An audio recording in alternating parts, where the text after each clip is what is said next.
Welcome to the program, listeners. Tyler Friel with you on WISR 680 AM, 107.5 FM. This is the Daily Focus. We're brought to you by Cunningham Shaner, a name you know and service you can trust. Well, as hard as it is to believe, football season is right around the corner. In fact, we'll have football here on WISR and the Butler Radio Network starting Friday night. But there's always a lot of other fun, exciting things that go with a high school football season, and that includes remembering some of the players that have played in the past. And that's one of the awesome programs that happens for the Butler Senior High School and the Butler Golden Tornado football team. It's called the Hometown Heroes program, and today we're joined by two board members and this year's honoree for the Hometown Heroes. Ralph McElhanney and John Enrietto are here, board members for the Hometown Heroes, and then also this year's honoree, Brian Minto. Gentlemen, as always, good to see you, and welcome back to the radio station. It's good to see you, Tyler, as always. Always good it's always good to spend time with a Friel. There you go. So, Ralph, let's start with the Hometown Heroes organization and just what you guys have worked on, how long you've been around, and what the purpose is that you guys do. Yeah, actually, this year marks our 20th year for the Hometown Heroes, and of course, we started in 2004. And what we did in 2004 was we invited back all our NFL alumni back to the stadium, and it was such a good reception that there was something in there that made me feel like we just have to carry this on. So this is how it just sort of progressed through the years. But this year, our committee had honored Brian with a Career Achievement Award on his last fight, his retirement fight. And at the beginning of the year, we decided to make him a recipient of this award. And, it wasn't a week after we decided to do that. There's a young filmmaker out of California named Daquan Young. He's kind of been a fan of Brian's throughout his career. Put together some film footage, and Brian texted it to me. And when I saw this film footage, I thought to myself, anybody that's a Brian Minto fan needs to see this. And I'm friends with the owners at the Penn Theater downtown. They just completely redid it, did a great job. It's Brian and Marina Frenchek. So my wheels started going right away. And we've been looking to do a reunion with all our past recipients. And one thing led to another.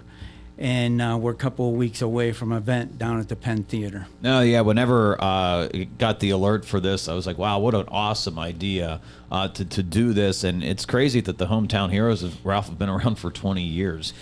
Yeah, actually, it has gone fast. And, so putting this together was, a pretty daunting experience with our committee. But, we're on cue with some things One of our recipients is Tom Menchek, and he's a film guy.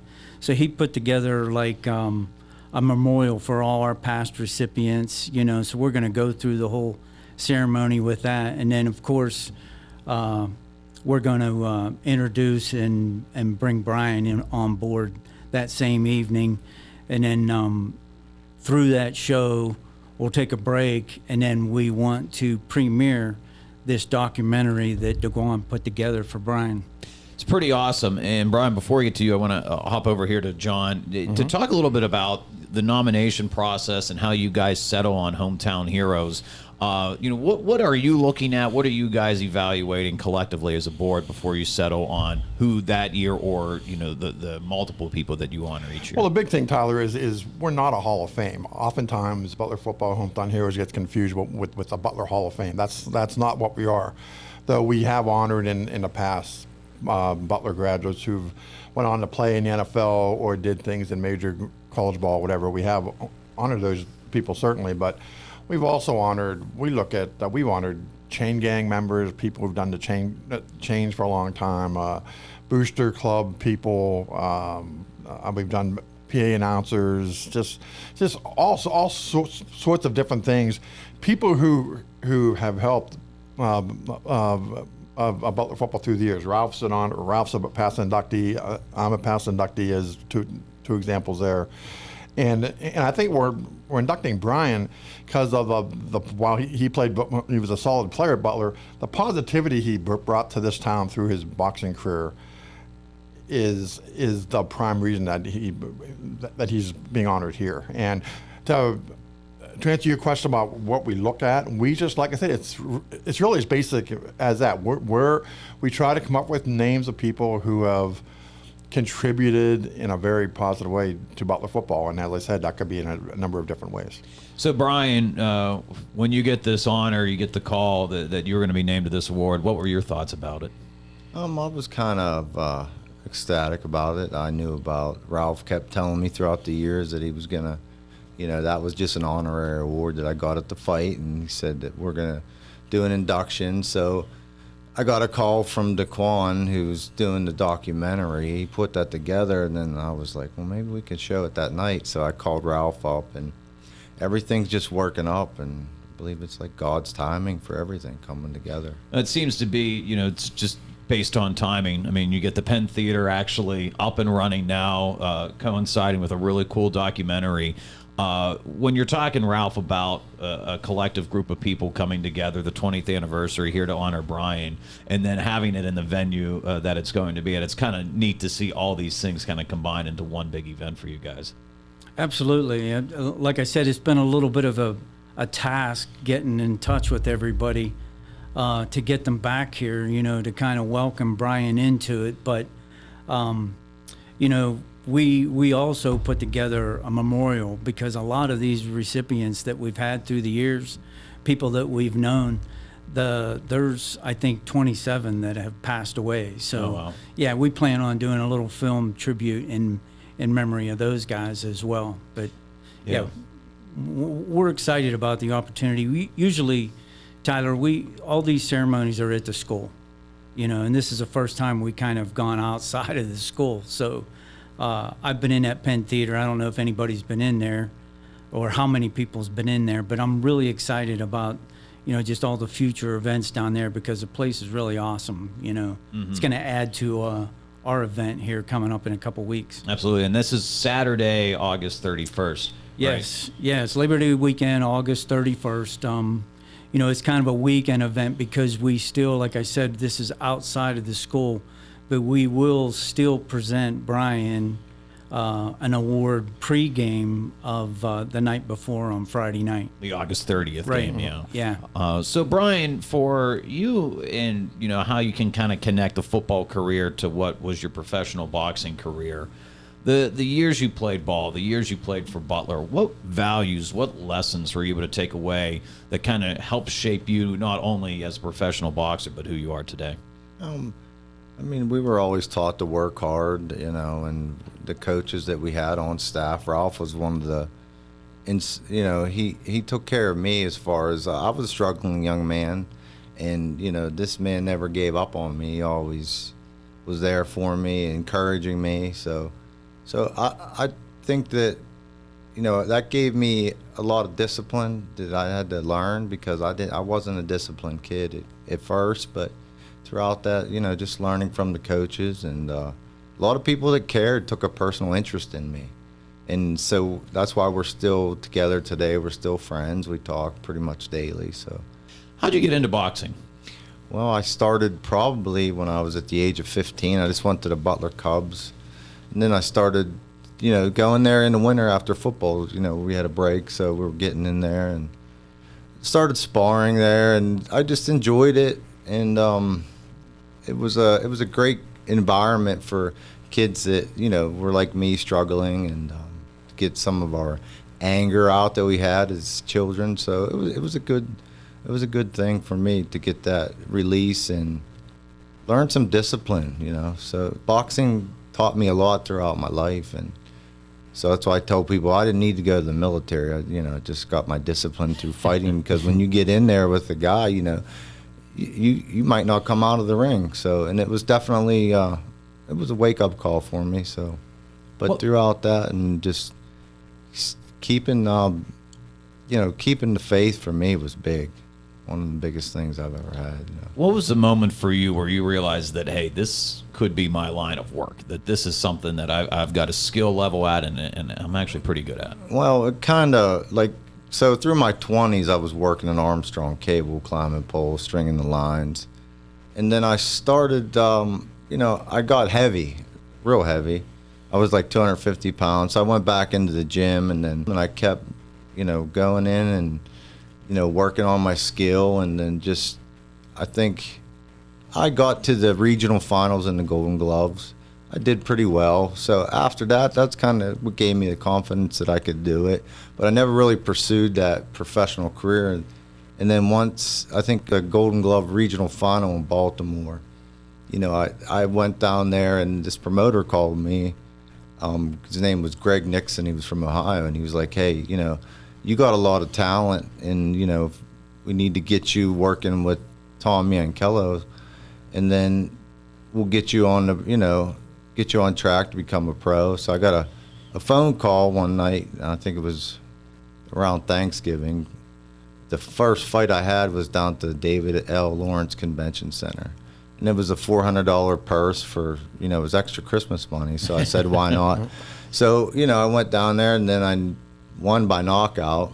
And things just kept going, and I felt like I had this audible voice pushing me each fight. And I got to 18-0, and I had my first TV fight, and that made my career for me. When's the first TV fight?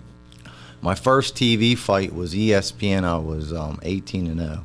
Okay. Yeah, and I was losing the whole time. I got knocked down in the first round. It was a Madelone fight? Yeah, so it was a dramatic fight, but I ended up stopping him in the last round and knocked him out with a hook, and I was ready to quit, man. It's kind of my story, and the movie's going to reveal a lot of the things that I'm saying today. But yeah, so it was definitely, after I won that fight, my confidence level went up, and because it was a hard, rough road in that fight, going 10 rounds with, somebody who was bigger than me. I was like a David versus Goliath fight, but, and I believe that that's one of the supernatural things that happened to me in that fight. Like, I got the last round to tell everybody I got this energy out of nowhere, and everything slowed down, and I landed a hook, and that was the end of the fight. That was it. Yeah, so it was kind of it was a cool thing. I mean, getting off the couch at the age of 28, and I was working as just a regular worker, and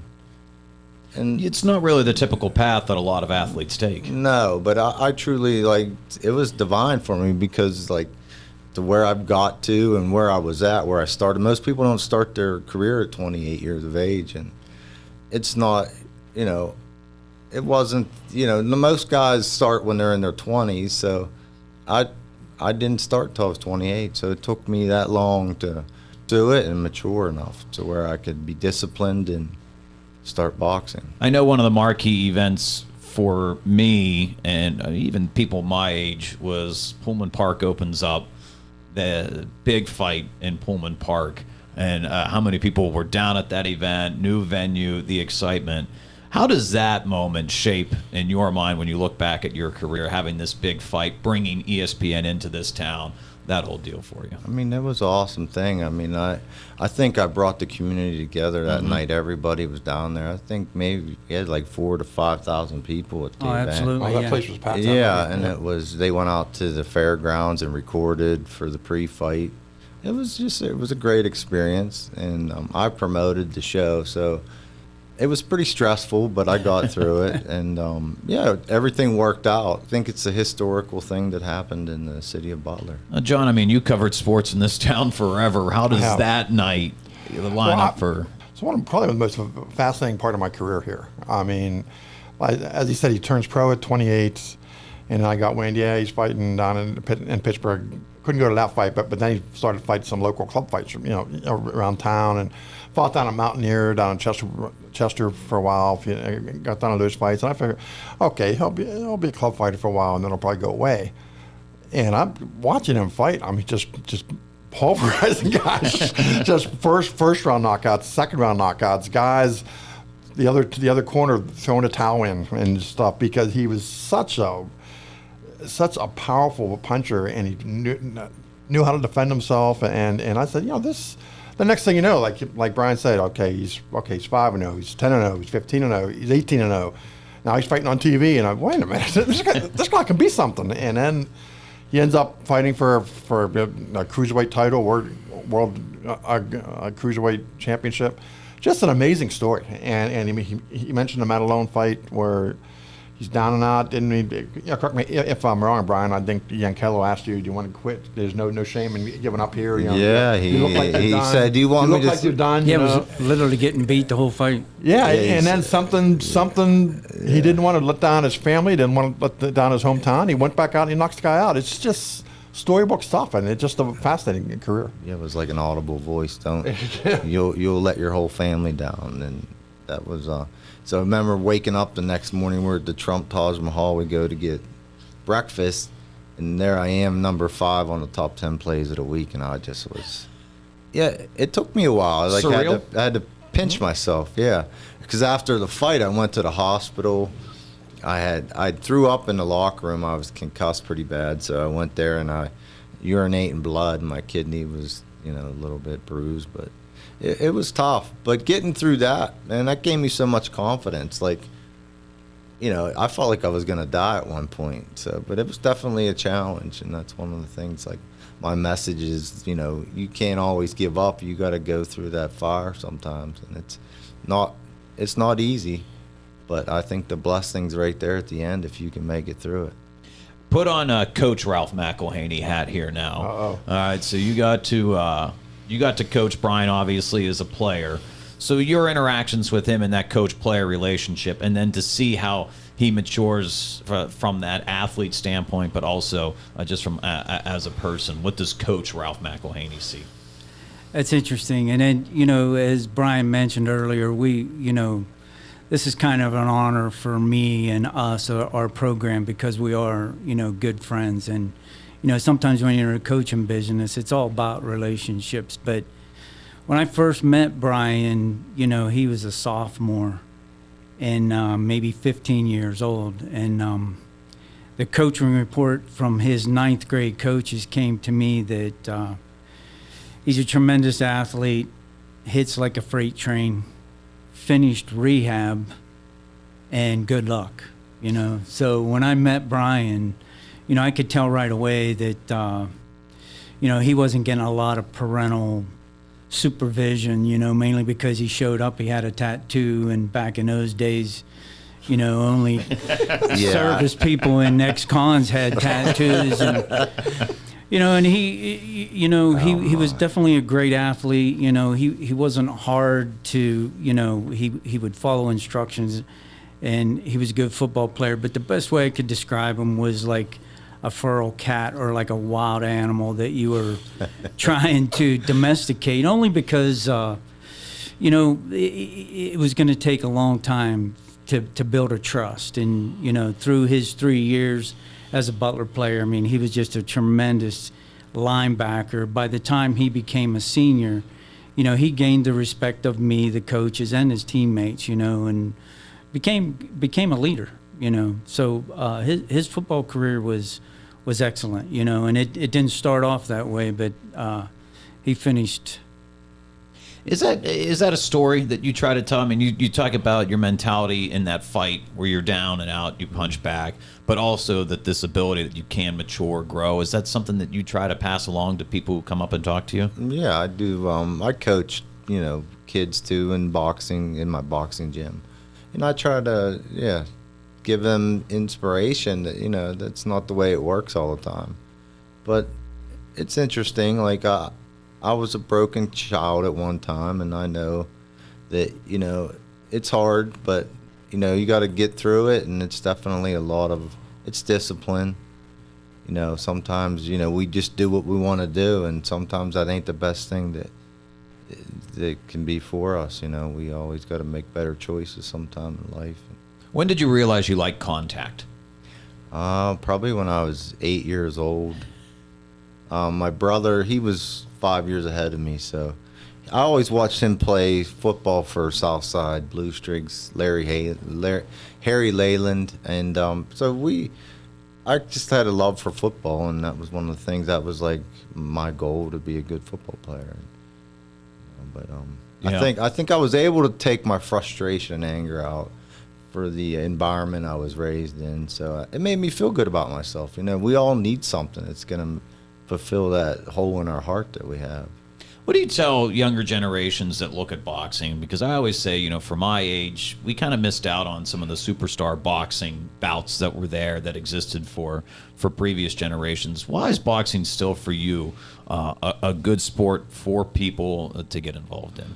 Because it helps with discipline. It helps with your your mentality, and it's a great experience to challenge yourself, to get in there and go to battle with somebody is pretty, it's uncertainty, in life. And I think I put myself out there. A lot of people said, what are you doing that for? Well, I did it, and I gave my best effort towards it. And I think boxing's, they even teach it in the military over in Russia I think they have the gym classes for them too, in the high school.